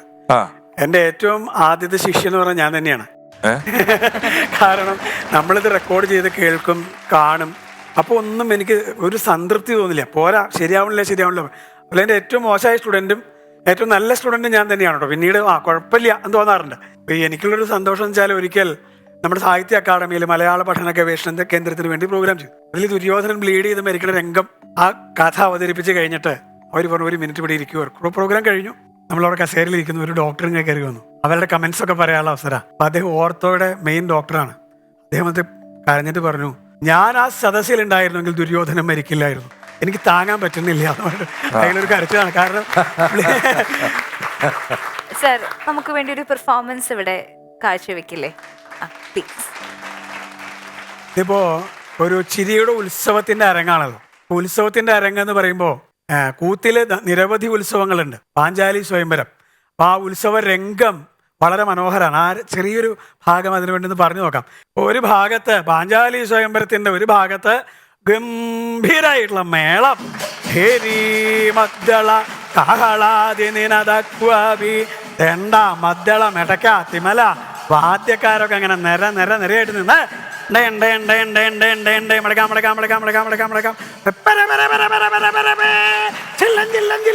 ഗംഭീരായിട്ടുള്ള മേളം ഇങ്ങനെയാ കേൾക്കാറുണ്ടോ? ഇങ്ങനെയാ ഈ ആനപ്പിണ്ടം മാത്രം കണ്ട് നടന്നാ പോരാ. മേളം പോലെ ഇത്രയും ആസ്വാദ്യകരായിട്ടൊരു വിഷയമില്ല. മേളക്കാര് വർത്തമാനം പറയാൻ കൂടി മേളത്തിന്റെ ഇടയിൽ കൂടെ കഴിയും. ചില്ലറ ചില്ലറ ചില്ലറ തരാം തരാം തരാം തരാം തരാം തരാം ഇങ്ങനെ ഒരു ഭാഗത്ത് മേളം, വേറൊരു ഭാഗത്ത് യോഷിതാം ഗീതം, സുന്ദരിമാരുടെ സംഗീതം. ഇപ്പൊ സുന്ദരിമാരെന്ന് പറഞ്ഞാൽ അങ്ങോട്ട് നോക്കിയാൽ അല്ലേ, നാടകയോ ഭൂതനയോ ഒക്കെ ഉണ്ട് അതിൻ്റെ ഉള്ളിൽ. നിങ്ങൾ ഉദ്ദേശിച്ചതല്ല എന്ന് പറയാൻ പറ്റില്ലല്ലോ അല്ലേ? അതുകൊണ്ട് സുന്ദരിമാരുടെ സംഗീതം ഇങ്ങനെ ആകുമ്പോ ആളുകൾ അനവധി ഉണ്ടാവും കാണാൻ. അപ്പൊ ഞാനായതുകൊണ്ടാണ് ഇവിടെ ആള് കുറഞ്ഞത്. എൻ്റെ സ്ഥാനത്ത് ഒരു സുന്ദരി കുട്ടിയാണെങ്കിൽ ആ നിൽക്കണ വഷളന്മാരൊക്കെ ഇവിടെ വന്നിരുന്നേനെ. ഇങ്ങനെ ഒരു ഭാഗത്ത് സംഗീതം, ഒരാൾ വീണ വായിക്കണ്ട, മറ്റേ ആൾ മൃദംഗം. എങ്ങനെയാ വീണ മീട്ടുവോ എന്ന് കേട്ടാൽ തന്നെ പേടിയാ. പറഞ്ഞവർക്ക് അങ്ങോട്ട് പറഞ്ഞാൽ മതി, ബാക്കിയുള്ളവരാ പിന്നെ പെടുക. അപ്പൊ ഇങ്ങനെ ഒരു ഭാഗത്ത് വേറൊരു ഭാഗത്ത് സദ്യയുടെ വട്ടം, ഗംഭീരായിട്ട് എന്തൊക്കെ വിഭവങ്ങളാ. പപ്പടം, ഉപ്പേരി, ഉപ്പിലിട്ടത്, കാളൻ, ഓലൻ, എരിശ്ശേരി, അച്ചടി, പച്ചടി, കിച്ചടി, കിട്ടി, പാൽപ്പായസം, അഞ്ചാറ് പായസം, പഴപ്രഥമൻ, അടപ്രഥമൻ, ചക്കപ്രഥമൻ, കടുംപായസം, സർക്കാപ്പായസം, പാൽപ്പായസം. പായെന്ന് വെള്ളം ഇങ്ങനെ വരണ കാണാം. ആ ഇല ഇങ്ങനെ ഇട്ട് വലിയ കൊട്ട ചോറ് അങ്ങനെ തന്നെ കൊണ്ടുവന്ന് ഇല പിടിക്കുവോ, എൻ്റെ മുഖത്തേക്കല്ല, ഇലയിലേക്ക് നോക്കൂ, ഒരു കുലക്കല അങ്ങോട്ട് വീഴുക മതി, അങ്ങോട്ട് ചെല്ലട്ടെ. ഇങ്ങനെ വേണം ചോറ് വിളമ്പാൻ. സ്ത്രീകളൊക്കെ കണ്ടുപിടിച്ചോളൂ. എന്നൊക്കെ ഭവനത്തിൽ ഉണ്ണാൻ ചെന്നാൽ ശിവ ശിവ ശിവ ഇങ്ങനെയാണ് കൂത്തു പോവുക. സൂപ്പർ, അയ്യോ ഗംഭീരം, രക്ഷയില്ല സർ. അപ്പോൾ സർ ഒരുപാട് നന്ദി, സന്തോഷം അറിയിക്കുന്നു ഞങ്ങളുടെ ഈ വേദിയിലെത്തി പെർഫോം ചെയ്തതിലും ഇവിടെ വന്നതിലും ഒക്കെ. ഞങ്ങളുടെ ഒരു എളിയ സ്നേഹാദരം അങ്ങേക്ക് നൽകാൻ ആഗ്രഹിക്കുന്നു. Please accept it. അദ്ദേഹത്തിന് അത് കൈമാറുവാനായിട്ട് ഞാൻ രഘു ചേട്ടനെയും രമേശ് ചേട്ടനെയും സ്റ്റേജിലേക്ക് ക്ഷണിക്കുന്നു. പ്ലീസ്.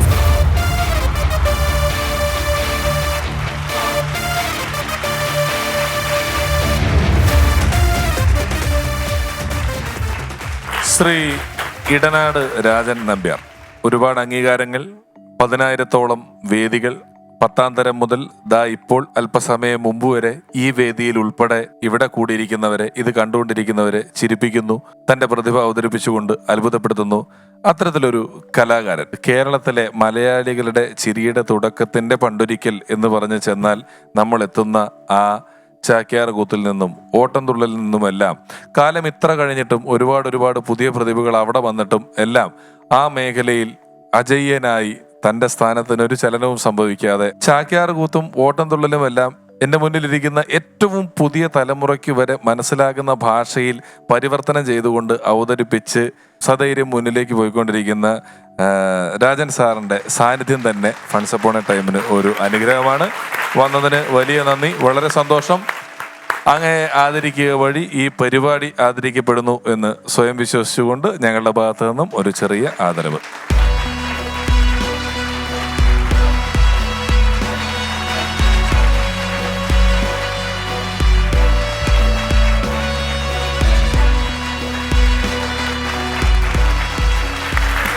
ജോസഫ് അങ്കമാലി, മധുലാൽ കൊയിലാണ്ടി ഇവർ രണ്ടുപേരുമാണ് ഇന്ന് പെർഫോം ചെയ്ത സ്റ്റാൻഡപ്പ് കൊമേഡിയൻസ്. ഇതിൽ ആരാണ് ദി ബെസ്റ്റ് പെർഫോമർ നമുക്കറിയാം. രണ്ടുപേരും സ്റ്റേജിലേക്ക് ക്ഷണിക്കുന്നു, പ്ലീസ്.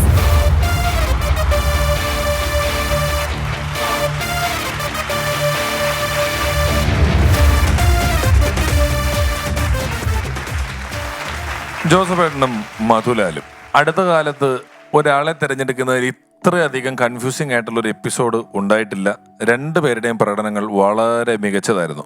മധുലാൽ തൻ്റെ അവതരണത്തിന്, ആളുകളെ ചിരിപ്പിക്കുന്നതിന് ഒരു 10% മിമിക്രി, 10% പാട്ട്, 10% മോണോ ആക്ട്, 10% സ്റ്റാൻഡപ്പ് കോമഡി, അങ്ങനെ എവിടെ എത്തി. ജോസഫേട്ടനാണെങ്കിൽ സ്റ്റാൻഡപ്പ് കോമഡി എന്ന കലയോട് ഒരു 90% നീതി പുലർത്തി. ആകെ 4-5 പാട്ടുകൾ പാടിയെന്നുള്ളൂ എന്നേ പറയാൻ പറ്റുള്ളൂ. രണ്ടുപേരും ഒപ്പത്തിനൊപ്പം പെർഫോം ചെയ്തു. ഒരാളെ തിരഞ്ഞെടുത്തേ പറ്റൂ എന്നൊരവസ്ഥയുണ്ട്.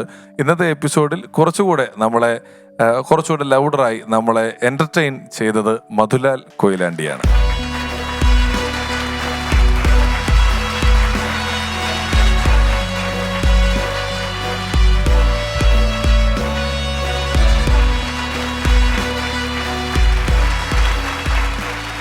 അങ്ങനെ ഫൺസ് അപ്പോൺ എ ടൈം വേർഷൻ 2.0 ചിരി ഉത്സവം ഇവിടെ പൂർണ്ണമാവുകയാണ്. വീണ്ടും കാണാം. Until then, bye bye.